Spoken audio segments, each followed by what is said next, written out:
parte.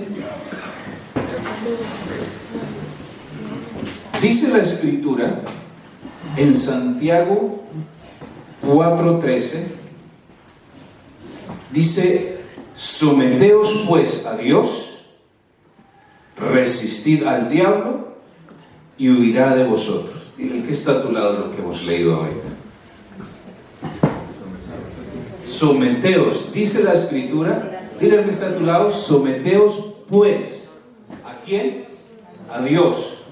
Dice: resistid al diablo y huirá de vosotros. Díselo al que está a tu lado, con autoridad, dice.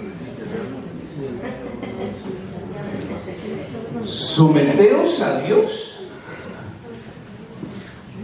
resistid al diablo y huirá de vosotros.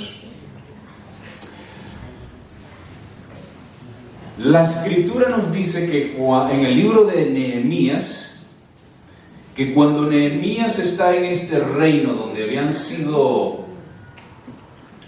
¿cómo dice la palabra? Habían sido llevados cautivos.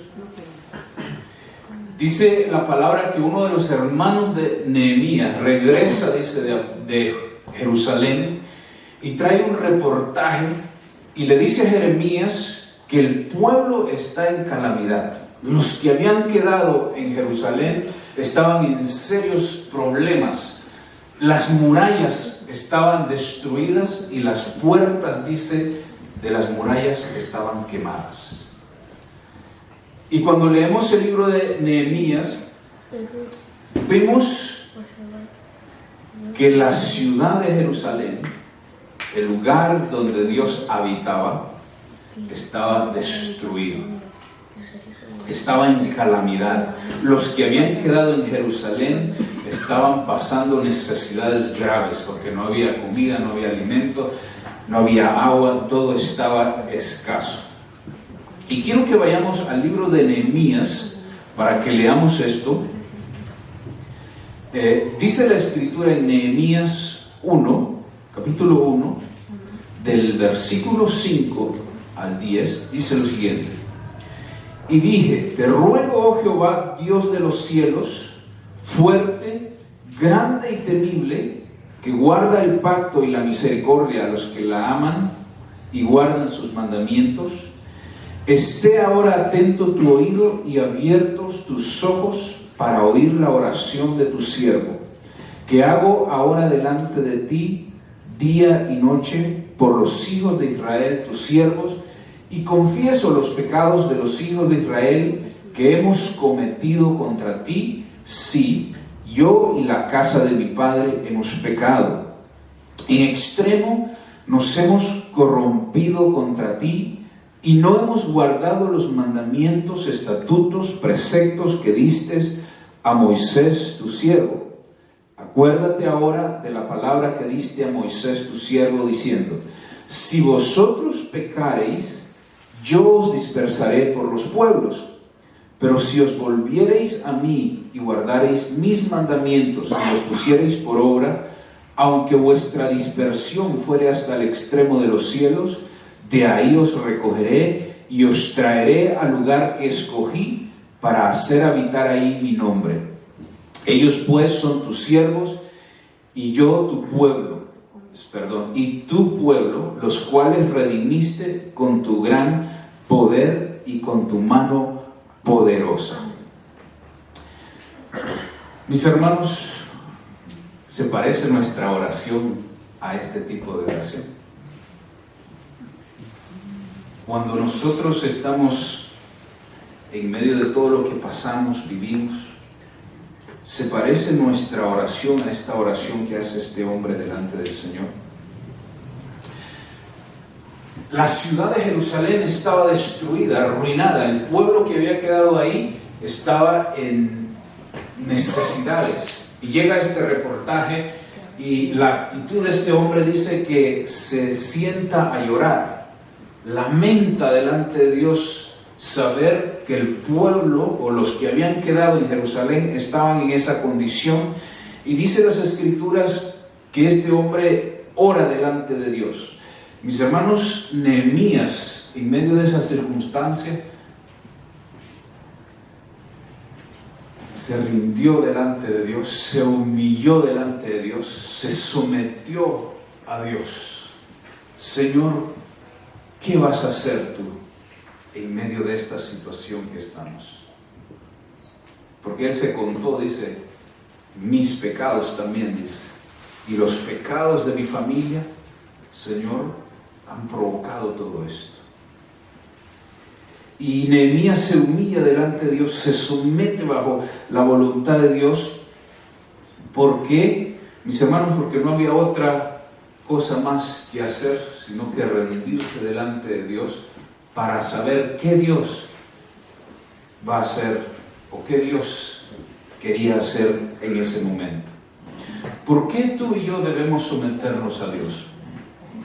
¿Por qué deberíamos estar nosotros sometidos a Dios? Porque Él nos creó, queridos hermanos, Él nos dio vida. Su gobierno es bueno para nosotros. Dice la palabra que Él tiene planes de bienes. Debe hacerte bien a ti y a mí. Su gobierno entonces es bueno para nosotros. Toda resistencia a Dios es inútil.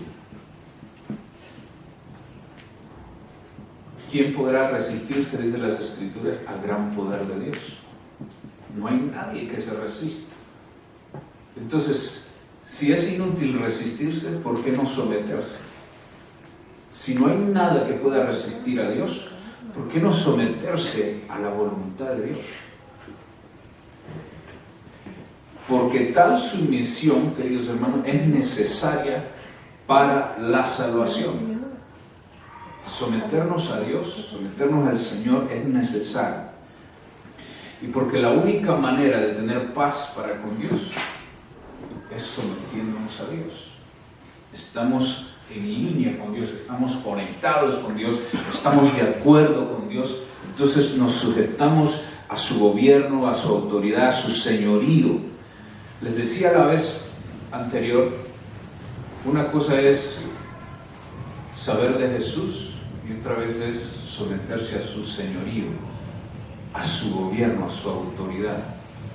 Porque vas por las calles y la gente conoce de Dios o ha escuchado de Dios, pero no se somete a la autoridad de Dios, no se somete a la ley de Dios. Pero dice las Escrituras que si tú y yo nos sometemos a Dios, dice el diablo, Satanás, sus demonios, sus secuaces, sus planes no van a prosperar contra ti.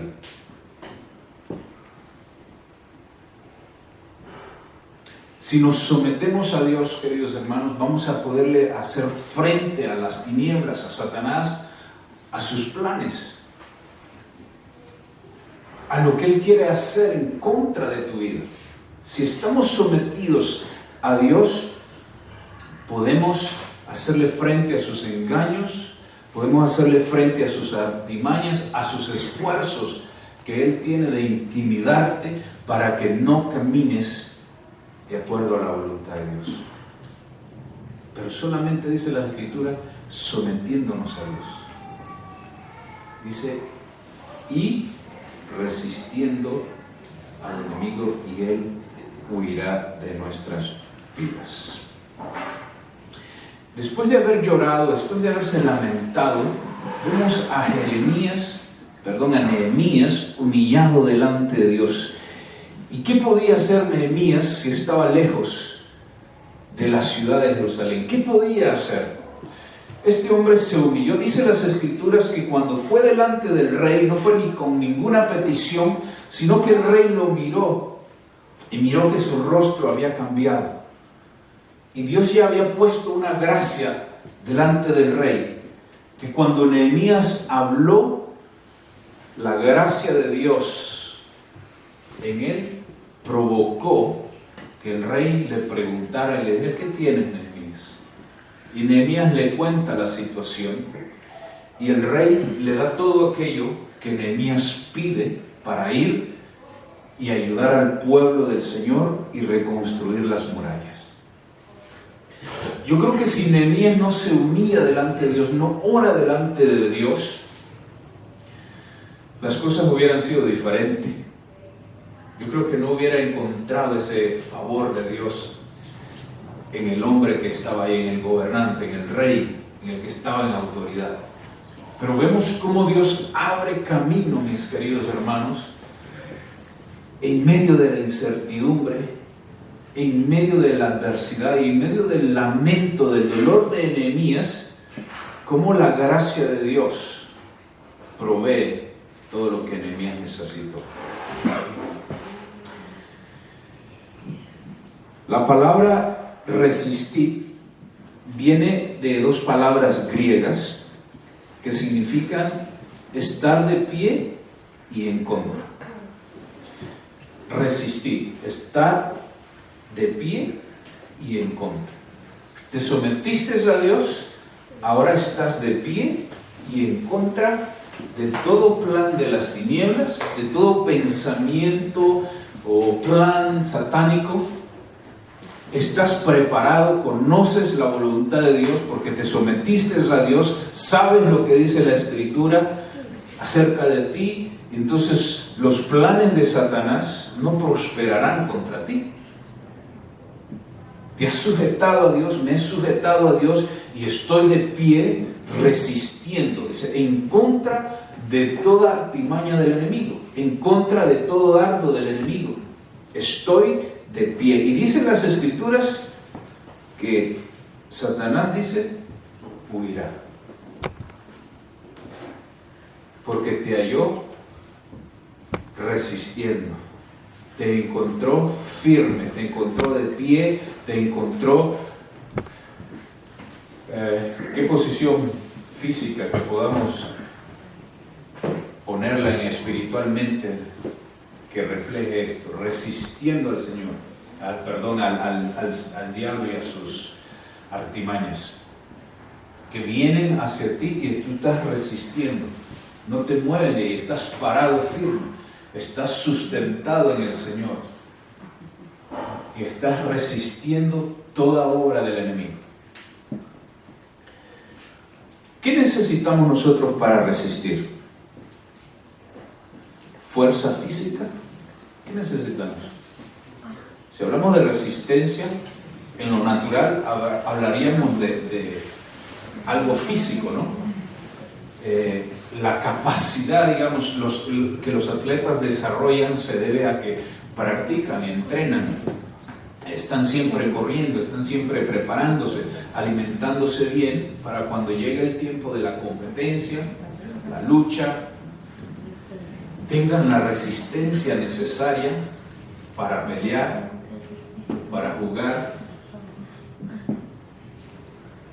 Pero tú y yo, ¿qué necesitamos para resistir al enemigo? Nos hemos sujetado a Dios, nos hemos rendido a Dios, nos hemos sometido a Dios. ¿Qué necesitamos? La palabra dice, habla de fe. Tú necesitas fe. Yo necesito fe en el Hijo de Dios. Yo necesito creer las Escrituras para resistir a Satanás. Yo necesito creer lo que el Señor dice. La palabra nos enseña también de que hay una armadura que el Hijo de Dios necesita tener, necesita llevar puesta todo el tiempo.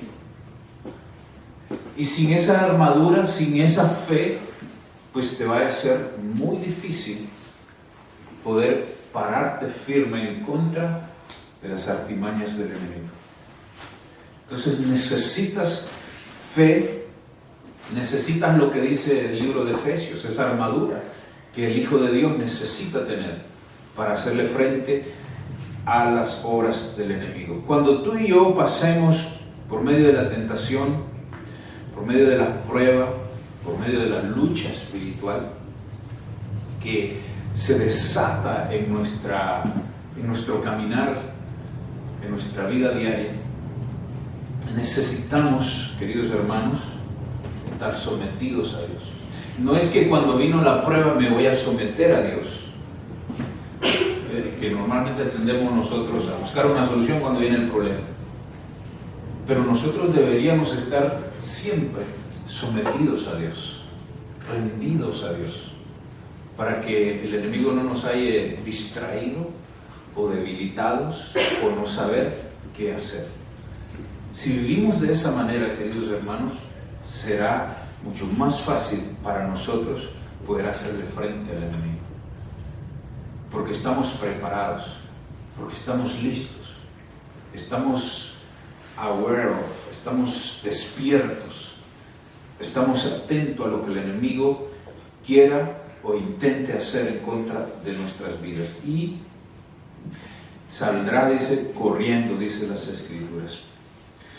Pero si Satanás sale corriendo porque tú estás firme en el Señor, porque estás seguro en el Señor, estás parado firme resistiendo, y luego, como pudiste hacerle frente, entonces te confías o bajas la guardia, dice la Escritura que luego el diablo busca cómo venir nuevamente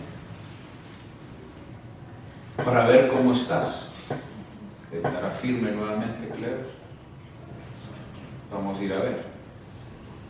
Vamos a ir a visitarlo. Miren lo que dice el libro de Lucas 4:13. Dice: cuando el diablo terminó de tentar a Jesús, ¿qué dice? Se apartó por un tiempo. Dice otra versión, lo dejó hasta la siguiente oportunidad.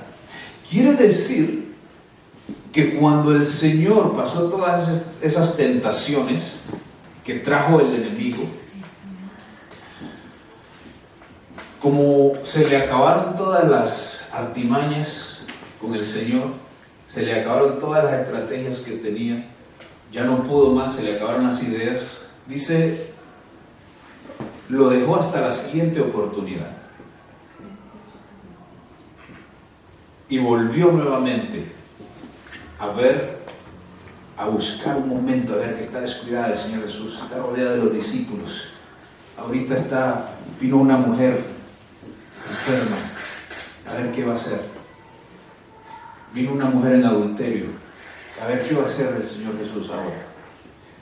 Dice las Escrituras que volvió.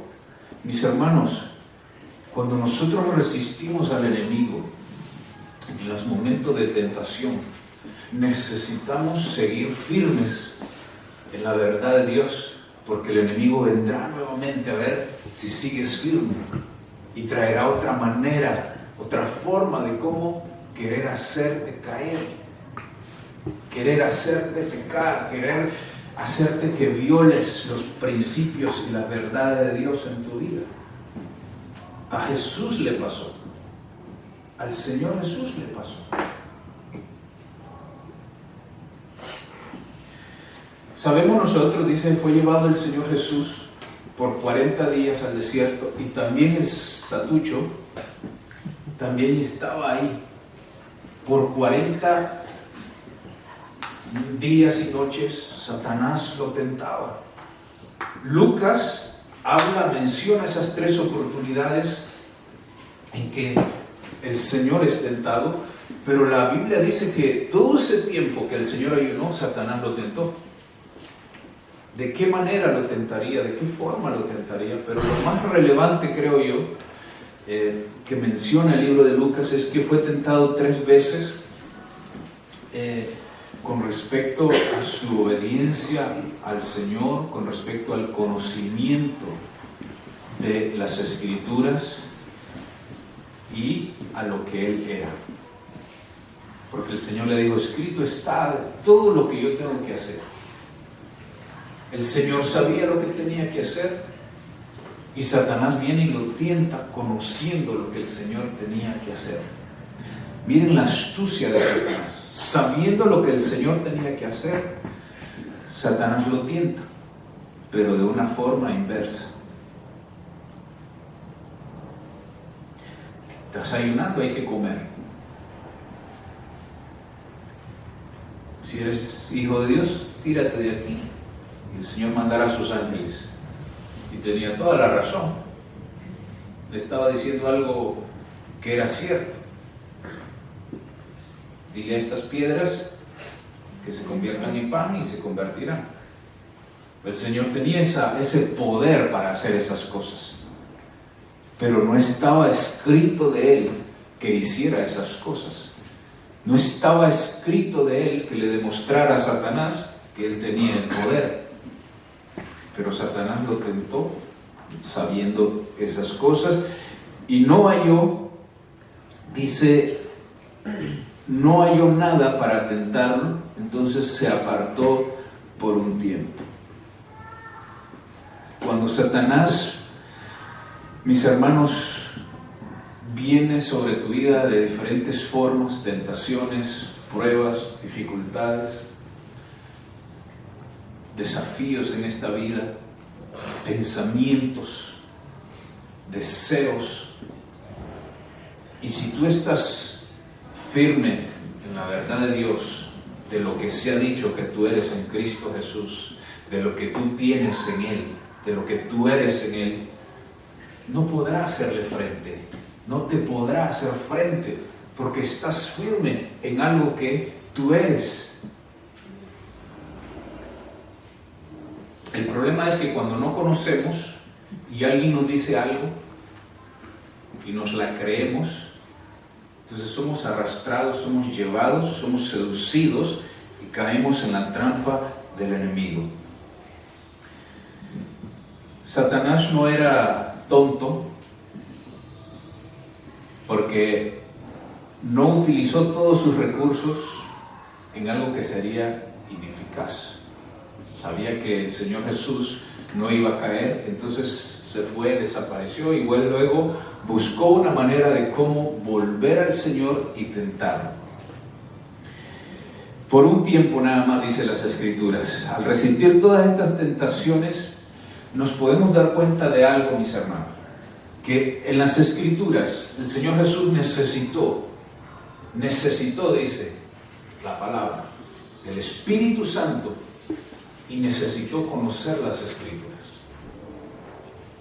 Tú y yo necesitamos del Espíritu Santo. Es vital que nosotros tengamos esa comunión con el Espíritu Santo, sea tal que la verdad de Dios nos sea hablada cada día, nos sea revelada la verdad de Dios en nuestras vidas, en las situaciones que vivamos. Cuando vemos al Señor Jesús yendo al desierto, dice, guiado por el Espíritu Santo. Y cuando está en la tentación, lo que habla es la palabra del Señor. Tenía esas dos herramientas. Tenía esas dos cosas que son esenciales para tu vida, si lo podríamos poner así, para el éxito. Como hijos de Dios, es el Espíritu Santo y la palabra del Señor en tu vida y en mi vida. No hay otra forma en que nosotros podamos resistir las pruebas o las tentaciones del enemigo, sino a través de la ayuda del Espíritu Santo. ¿Y por qué Satanás está interesado en ti y en mí? ¿Por qué, mis hermanos? Por dos cosas. Uno, porque tienes propósitos de Dios.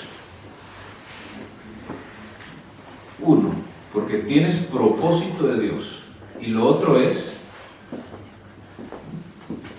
porque hay algo en ti y en mí que todavía es de Satanás, que Él ha puesto o puso en tu vida, por lo cual tiene derecho a regresar.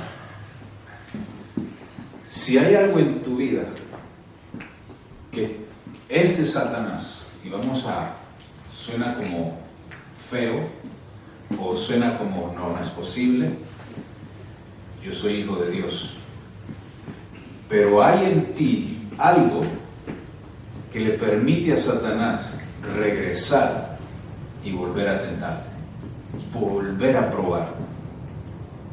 ¿Qué dice las Escrituras? Que no hay nada, dice Jesús, no hubo nada para ser tentado y se fue. Pero eso no impidió que Satanás regresara, hermano. ¿Había algo en Jesús de Satanás? no había nada. Por lo tanto, dice las Escrituras que lo dejó y buscó otra manera de volver a regresar con otras formas y artimañas. Ahora, ¿hay algo en ti que es de Satanás? Una pregunta. ¿Hay algo en ti que es de Satanás? ¿Qué quiero decir con esto, mis hermanos? Hay en ti todavía naturaleza vieja del hombre viejo, vicios, deseos, placeres sexuales ilícitos. Hay en ti malas costumbres. Hay en ti pactos que hiciste con la gente. Prometiste y no cumpliste. O prometiste y cumpliste. Y aquello te ató a un pasado. Palabras que salieron de tu boca que te ataron a un pasado o te tienen atado a un pasado. Seguimos mintiendo. Y Satanás sabe, a este le gusta mentir. Vamos a buscarle una forma para que siga mintiendo. Y como te gusta mentir, ahora nadie te cree. Estás en descrédito. Nadie te cree. Porque has mentido.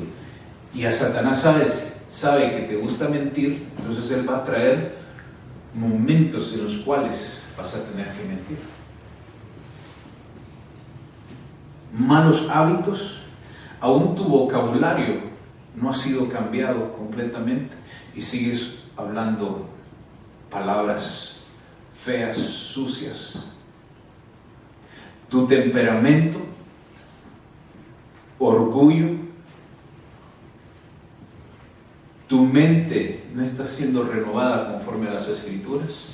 Entonces, cuando empezamos a ver, y si hay algo en ti, miren, la naturaleza vieja es causa ¿de quién? De Satanás, de las tinieblas. El hombre viejo. Por eso dice las Escrituras que Cristo vino, dice, y nos dio una nueva vida, nos puso una nueva vestimenta. Pero es trabajo tuyo y trabajo mío que seamos renovados, que seamos transformados por el poder de su palabra a través de la ayuda del Espíritu Santo, que el viejo hombre pueda ser totalmente sepultado, crucificado. Y muchas veces el hombre viejo, la naturaleza vieja, quiere salir, quiere manifestarse. Y como todavía hay algo ahí, ¿quién cree que va a aprovechar eso? Satanás va a aprovechar que todavía hay algo en ti que hará que peques contra el Señor, que hará que hagas lo contrario a la voluntad de Dios, que te llevará a seguir teniendo esa misma forma de pensar, esa misma forma de hablar.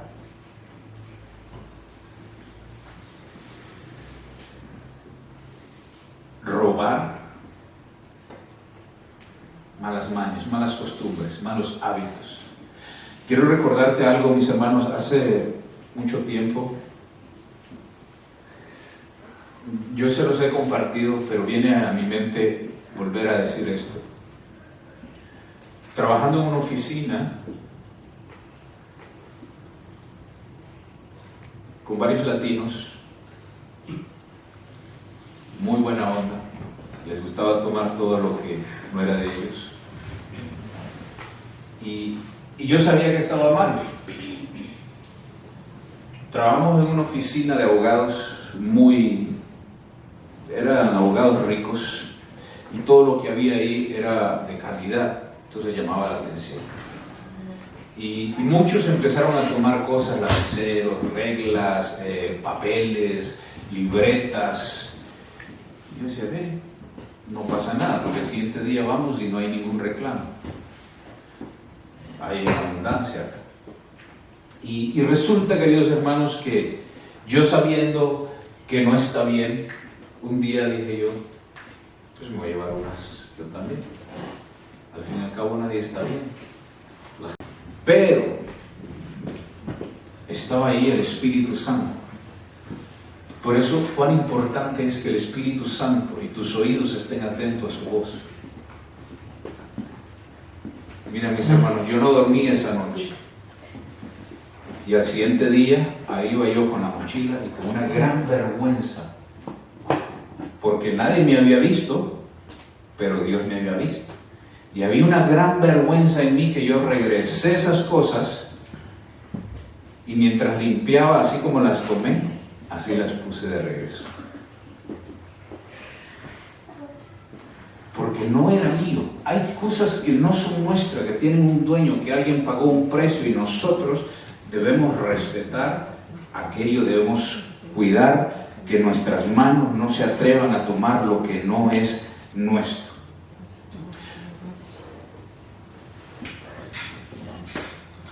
Si nosotros, en el momento en que uno no actúa sobre algo que está mal, en el momento en que uno no actúa sobre algo que está mal, se le está dando la oportunidad al diablo y está sacando al Espíritu Santo del lugar que le pertenece. Porque le estás dando lugar al enemigo para hacer algo que está mal, para hacer algo que no debes hacer.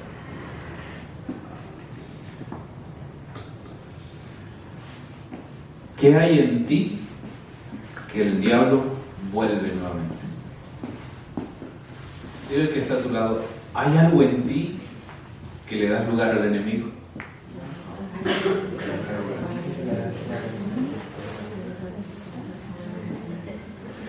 Mis hermanos, quiere decir que después de esa exhortación que Dios me dio y aprendí la lección, quiere decir que estoy confiado. ¿Quiere decir que puedo estar confiado? No, la respuesta es no. Porque en cualquier momento el enemigo puede venir de alguna u otra manera a querer seducirme a que yo tome algo que no es mío. Pero si mi reacción es que lo que está mal y no procede a más, entonces va a ir creciendo en mí esa relación con el Espíritu Santo, va a ir creciendo en mí esa comunión con el Espíritu Santo y por lo tanto yo no estaré confiado de mí mismo, estaré confiado en el Espíritu Santo para que me guíe, para que me redarguya, lo que dice las Escrituras, me exhorte cuando tenga que ser exhortado y me guíe en todo. Debemos estar siempre preparados porque el diablo buscará oportunidades para tentarnos, para que quebrantemos sus mandamientos. ¿Cuántos de nosotros reaccionamos de forma equivocada en ciertas situaciones? Les cuento que el jueves, creo que fue, o fue el miércoles, me chocaron un carro, bueno, un Tesla me pasó y me llevó el mirror, del conductor, el espejo, y le arrancó un pedazo. Y el conductor no se paró, siguió. Ay, papá, si ese es un Tesla, yo soy un chumaca de acá, le vamos a meter. Estaba enojado yo.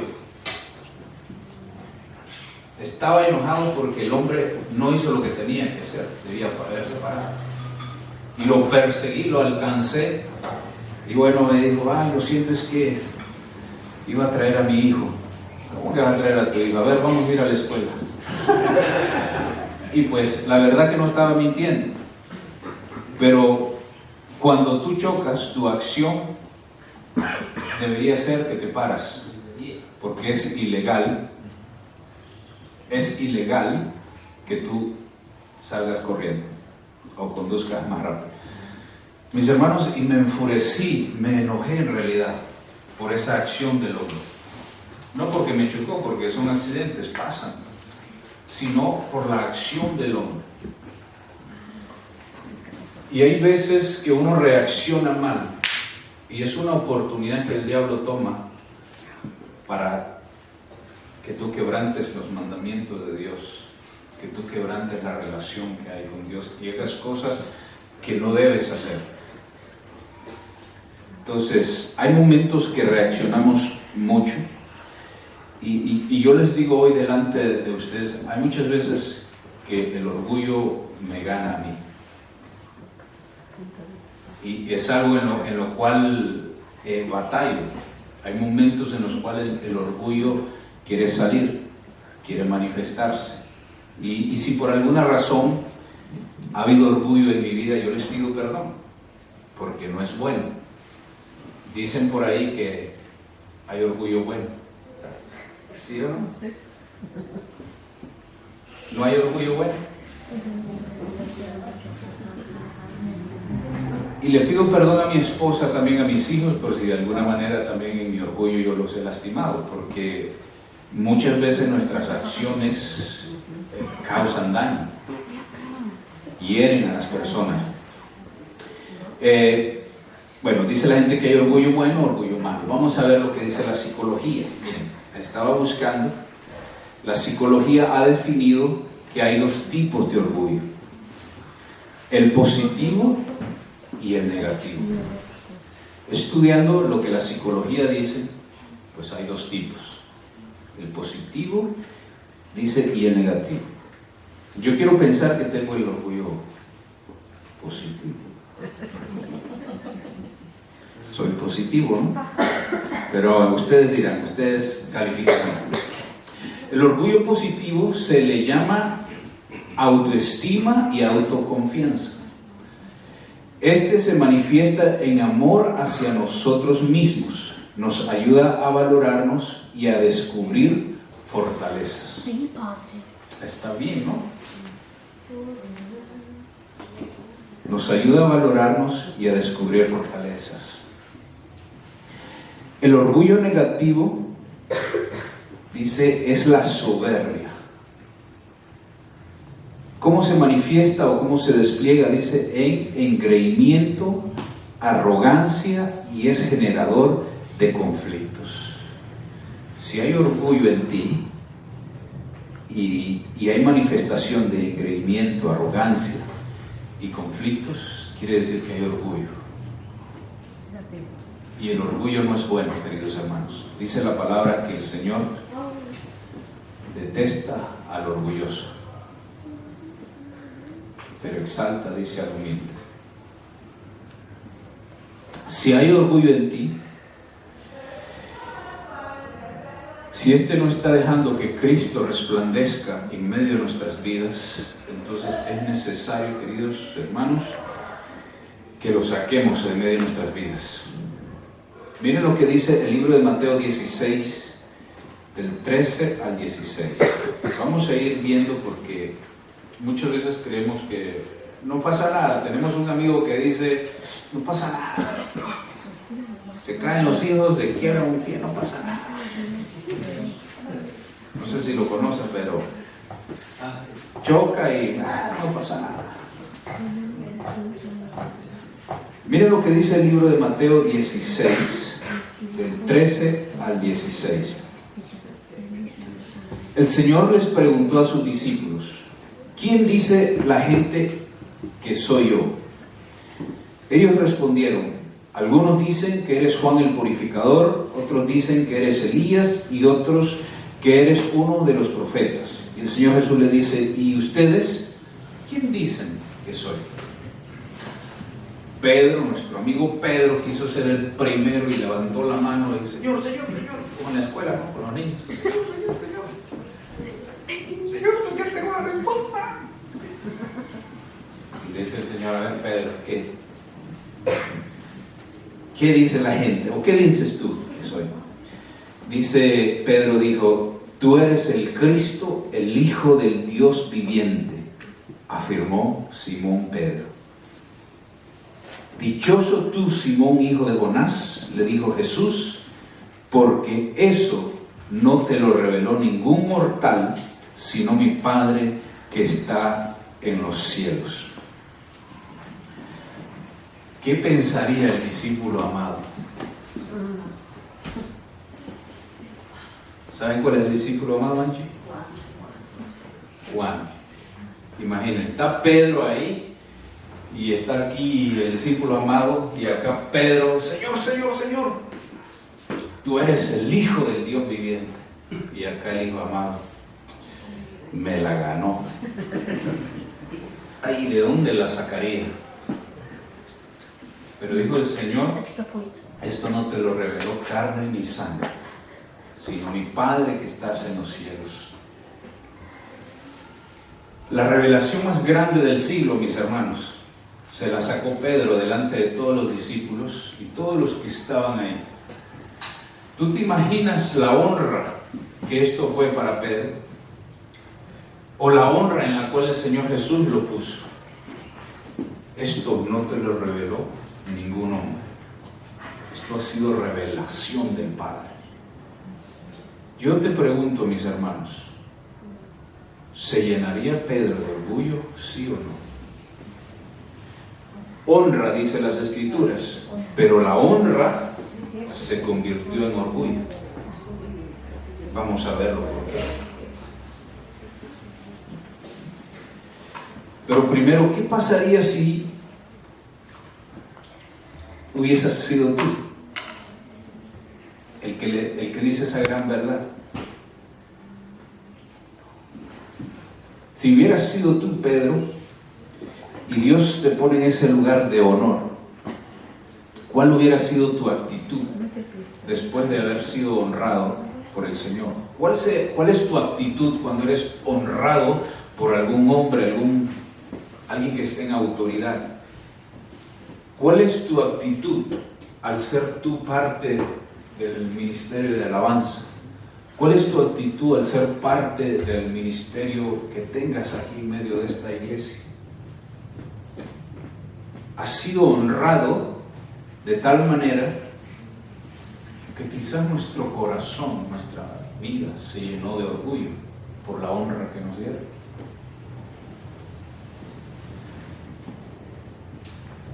Cuando Satanás no pueda llegar a ti, llegarás cerca de aquellos que están cerca de ti. Satanás no pudo llegar al Señor Jesús y se le apareció a Pedro.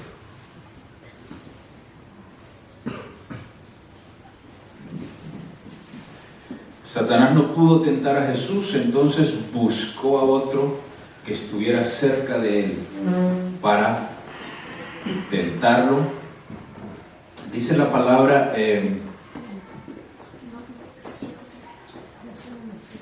que cuando el Señor Jesús anuncia su muerte, ¿saben quién fue el primero que levantó su mano también? Pedro. El Señor dice, tengo que subir a Jerusalén, ahí me van a maltratar y ahí me van a matar. ¿Qué dices, Jesús? Ven para acá. Mira, Señor Jesús, ¿estás mal o qué dices? Dice la palabra que lo tomó aparte, ¿no? Y habló con él. Pero Señor Jesús, ¿por qué vas a morir? Mira, aquí tenemos espada. Aquí armamos un ejército. ¿O quieres que oremos y caiga fuego del cielo? Y siéntate, hermano, gracias. Eres un buen Jesús. Lo tomó aparte, queridos hermanos, y queriéndolo como convencer. Señor, ¿para qué vas a morir? No hay necesidad. ¿Y por qué les digo, queridos hermanos, que Satanás ya había entrado en Pedro con pensamientos, con esas ideas? Porque cuando el Señor Jesús lo tiene que reprender, ¿a quién reprende? Reprende a Satanás, no reprende a Pedro. Si hubiera sido Pedro, le hubiera dicho, Pedro, estás mal, estás equivocado. Pero le digo, apártate de mí, Satanás. Había puesto ya Satanás una semilla en Pedro que estaba haciendo lo incorrecto. Se había llenado de orgullo porque había recibido una revelación de parte de Dios. Y él quería, dice, reconvenirle al Señor. Tomándole aparte, dice, comenzó a reconvenirle diciendo: Señor, ten compasión de ti. En ninguna manera esto te acontezca. Pero él, volviéndose, dijo a Pedro: quítate delante de mí, Satanás, me eres tropiezo, porque no pones la mira en las cosas de Dios, sino en la de los hombres. Había algo en Pedro que no había sido puesto por Dios, no había sido puesto por el Señor. Había algo en él, lo cual Satanás lo aprovechó, mis hermanos, para venir y querer desviar al Señor Jesús de los propósitos, de los planes divinos. Le dijo el Señor Jesús a Simón: Simón, Simón, Pedro, Simón, Simón, Pedro, Satanás, dice, te ha pedido a ti, dice, para zarandearlos. Te ha pedido, dice, para que te dé con el látigo. Porque había algo en él que le daba el derecho de regresar. Pero dice: yo he rogado en oración por ti, Simón, para que tu fe no falle, de modo que cuando te arrepientas, vuelvas y fortalezcas a tu hermano. Otra vez dijo Pedro: Señor, iré hasta prisión por ti, hasta puedo morir por ti. ¿Quién fue el primero que lo negó? ¿Había orgullo, sí o no? Había algo en él que no estaba correcto, no estaba bien, y Jesús lo sabía. Jesús te conoce a ti, hermano. Jesús me conoce a mí. Él sabe aquellas cosas que hay en nosotros que no son de Él, y que por lo tanto necesitamos sacarlas de medio nuestro, que son causa para tropezar, no solo a ti, sino que también a otros, que son motivos para que Satanás llegue a los que están alrededor de ti. Si no llega a ti, llegará a los que están alrededor de ti.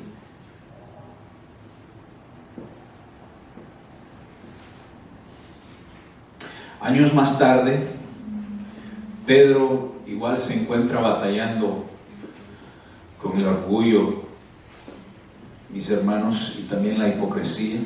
Tanto así dice la palabra que Pablo lo tiene que exhortar, lo tiene que reprender en Antioquía, dice la palabra, porque estaba muy equivocado. ¿Por qué, mis hermanos? Porque había recibido tantas cosas que él quería hacer cosas como él quería. Y vino Pablo, dice, que lo reprende porque dice estaba haciendo lo incorrecto. Mis hermanos, no permitamos que la honra que Dios nos da se nos suba a la cabeza. No permitamos que la honra que recibimos se nos suba a la cabeza y esto nos maree y sea causa de adversidad en nuestras vidas. Pedro se había llenado de orgullo y Satanás lo pide para zarandearlo, pide para darle su merecido. Y dice la palabra, vamos a ir terminando,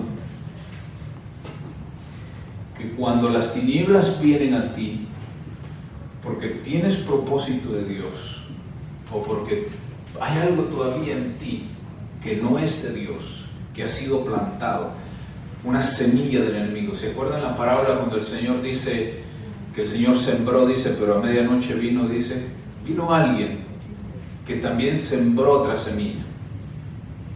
Ese es el enemigo. Y el enemigo puede venir a tu vida y sembrar una semilla de orgullo, una semilla de amargura, una semilla de celo, de contiendas, una semilla de odio, de rencor, de enojo, que quizás no te das cuenta, pero está ahí, que en los momentos cuando llega la prueba, sale, porque Satanás sabe que está ahí, y él aprovechará esos momentos para abusar tu vida y descontrolarte, desenfocarte, apartarte, aislarte del Señor. Juan 14:30. Voy a leer 3 versiones y todas apuntan a lo mismo. Pero pueden leer la que está ahí. Dice: no me queda mucho tiempo para hablar con ustedes, porque se acerca el que gobierna este mundo. Él no tiene ningún poder sobre mí. La Nueva Versión Internacional dice: ya no hablaré con vosotros, porque viene el príncipe de este mundo. Él no tiene ningún dominio sobre mí. La versión Reina Valera dice: no hablaré ya mucho con vosotros, porque viene el príncipe de este mundo y él nada tiene en mí. Él nada tiene en mí, dijo Jesús. Satanás no halló nada en él que lo pudiera tentar. Hay algo en ti y en mí que Satanás usa para tentarnos, mis hermanos. Hay algo en ti, hay algo en mí que Satanás usa para tentarnos o para hacer de tropiezo para otros. Satanás no encontró nada en Jesús que tuviera derecho para hacerlo pecar. Aun cuando se fue y luego regresó, Satanás no pudo hallar nada para desenfocarlo de su propósito. Porque Jesús había sometido su vida al Señor. Él se había sometido en obediencia, dice las Escrituras, a lo que el Padre había decidido hacer, a lo que el Padre había trazado, a la voluntad del Señor. Por lo tanto, dice las Escrituras, que no pecó, que no se halló engaño en él, y todo lo que hizo glorificó el nombre del Señor. El libro de Isaías 53, del 7 al 9, con esto voy a terminar ahora sí. Isaías 53, del 7 al 9 dice: angustiado él y afligido, no abrió su boca, como cordero fue llevado al matadero, y como oveja delante de sus trasquiladores, enmudeció y no abrió su boca. Por cárcel y por juicio fue quitado, y su generación, ¿quién la contará? Por tierra de los vivientes y por la rebelión de mi pueblo fue herido, y se dispuso con los impíos su sepultura, mas con los ricos fue en su muerte, aunque no hizo ¿qué? Ningún mal, o no hizo maldad, ni hubo engaño en su boca, dice. No hubo maldad, ni hubo engaño en su boca. ¿Cómo estás tu vida con la verdad? ¿Hablas verdad? ¿O hablas mentira para salirte de apuros? Con tu integridad,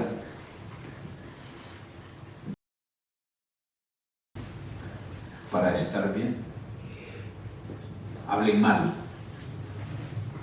En los trabajos generalmente tenemos gente que nos conocen de Dios, por lo tanto no hay temor y sus bocas son una fuente de palabras obscenas, sucias.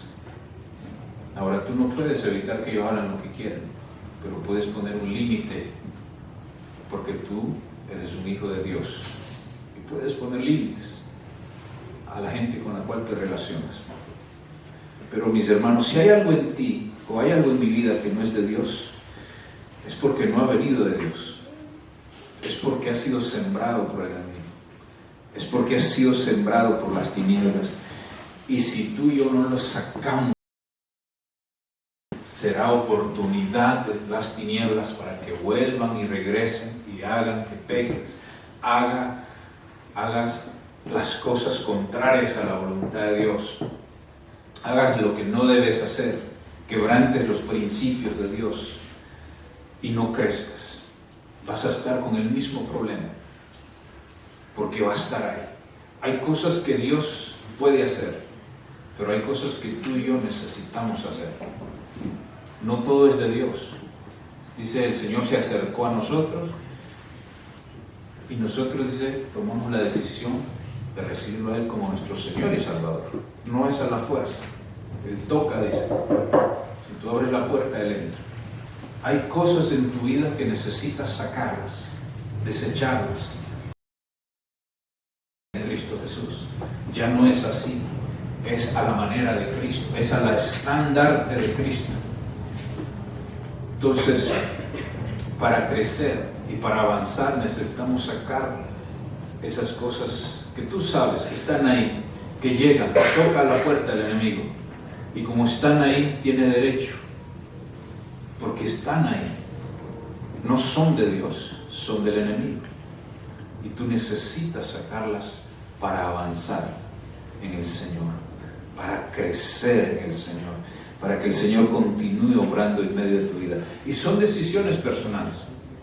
Tú decides si las quieres mantener ahí, como los abrigos que están en esa, ¿cómo se le diría? Esa percha. Si tú no los agarras de ahí, de donde estén, en cualquier área de tu vida, y los sacas,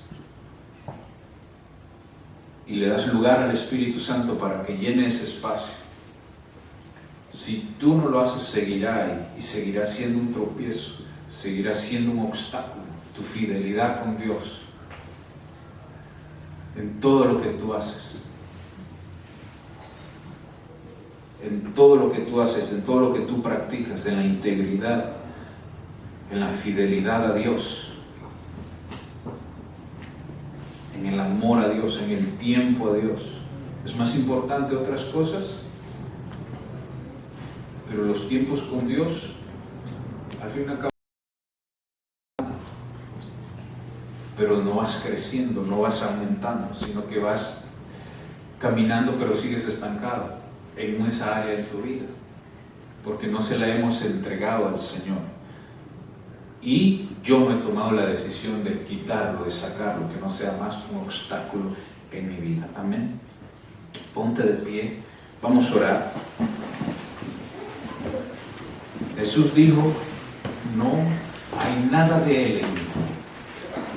Podríamos orar nosotros en esta hora, que no hay nada de Satanás en nuestras vidas.